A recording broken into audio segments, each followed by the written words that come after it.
tujuannya apa sih untuk analisa data? Jadi kita bisa membuat sebuah kesimpulan dari data yang kita lihat kepada orang lain. Nah, salah satu output-nya itu adalah visualisasi data gitu. Kenapa harus visualisasi? Karena dengan visualisasi, orang itu, terutama orang awam ya, akan lebih mudah menyerap informasi yang akan kita sampaikan dibanding dia melihat data mentah gitu. Jadi itu salah satu kegunaan dari visualisasi data. Untuk step pertama, teman-teman, sebelum menganalisis data, kita perlu mendefine nih kebutuhan apa sih yang kita perlu listing gitu ya. Apa aja objektif-objektif yang perlu kita listing sebelum menganalisis data. Pertama nih, siapa usernya? Misalnya teman-teman di sini kebanyakan dari kampus gitu. Paling simpel deh untuk tugas kuliah. Berarti kan usernya siapa? Usernya adalah dosen yang akan memperhatikan prestasinya teman-teman gitu. Nah, jadi make sure siapa nih objektifnya. Jadi biar tidak misunderstanding dan nggak juga mislead juga ketika kita mengerjakan step-step analisanya gitu. Terus yang kedua adalah objektif kebutuhan. Jadi telusuri nih apa aja output dan actionnya. Outputnya apa nih? Misalkan outputnya mereka pengen tahu nih berapa jumlah LV atau mungkin berapa sales di bulan Januari atau mungkin sales di selama 1 tahun di sini gitu. Jadi outputnya harus kita define dulu nih objektifnya untuk apa gitu. Sama actionnya. Jadi dari data yang udah kita analisa, yang udah kita coba represent, actionnya ini mau diapain gitu. Nah itu coba di-define dulu. Gitu. Yang ketiga adalah data preparation. Jadi setelah teman-teman udah listing nih gitu, siapa usernya, terus dia butuhnya apa, actionnya apa, tinggal kita cari nih datanya ada apa enggak gitu. Oh ini datanya kurang profit kalau di kita gitu. Mungkin objektifnya mungkin akan diubah atau mungkin diimprove gitu. Nah ini juga perlu teknik komunikasi yang bagus juga yang baik juga kepada user gitu. Kita harus komunikasi terus biar setiap step-stepnya itu tidak melebar lah dari apa yang dia pingin gitu. Nah, kalau step-stepnya biasanya aku ada bagi 3 seperti ini sini teman-teman. Nah, kalau kita bicara data visualization, jadi data visualization ini adalah proses untuk merepresentasi grafis dari informasi dan data pakai elemen visual yang kita punya gitu. Elemen visualnya sangat banyak banget, nanti akan aku jelasin habis ini. Nah, tujuannya buat apa? Tujuannya adalah agar kita lebih mudah untuk melihat informasi apa yang ingin disampaikan dari data itu. Trennya apa, gitu, outliers-nya apa, pattern-nya atau pola-polanya dalam data gitu.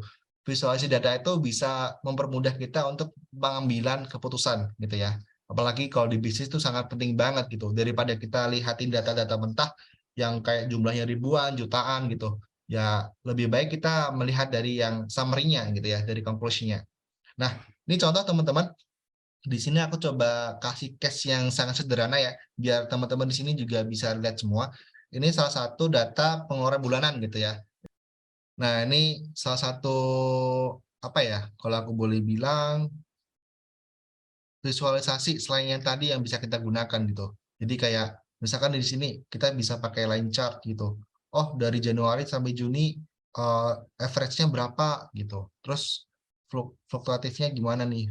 Kayak spending-nya tiap-tiap bulannya berapa habisnya. Terus average per month misalkan rata-rata per bulannya kita tuh spending berapa. Oh, ternyata yang paling baik nih kalau di sini dari sini kan kita langsung bisa lihat nih. April ya paling baiknya 718,750 nih dibanding yang lain. Yang paling dikit di bulan Juni, di bulan tengah-tengah kayak gitu.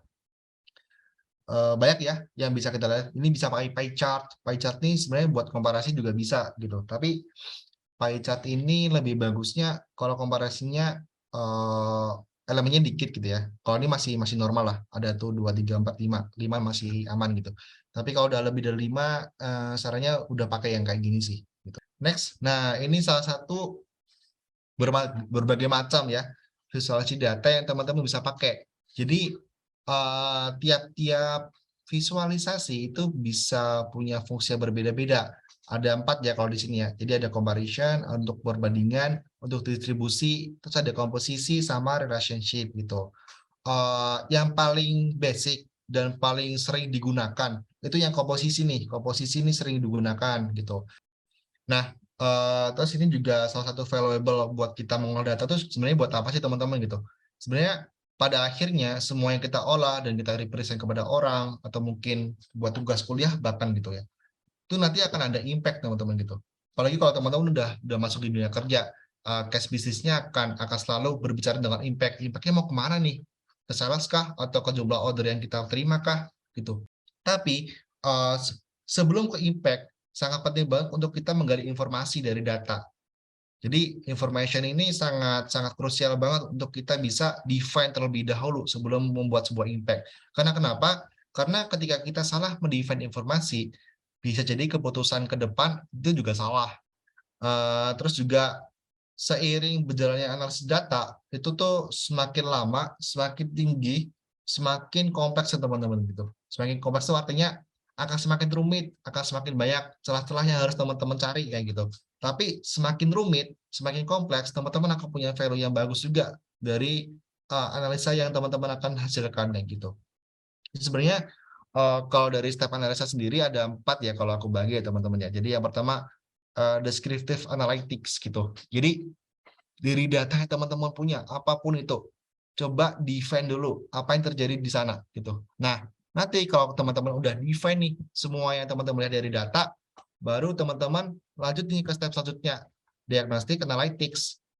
Teman-teman mulai bertanya, kenapa ya kok di bulan Juni pengeluaranku paling banyak banget di minggu keempat gitu. Emangnya kemarin aku beli apa aja?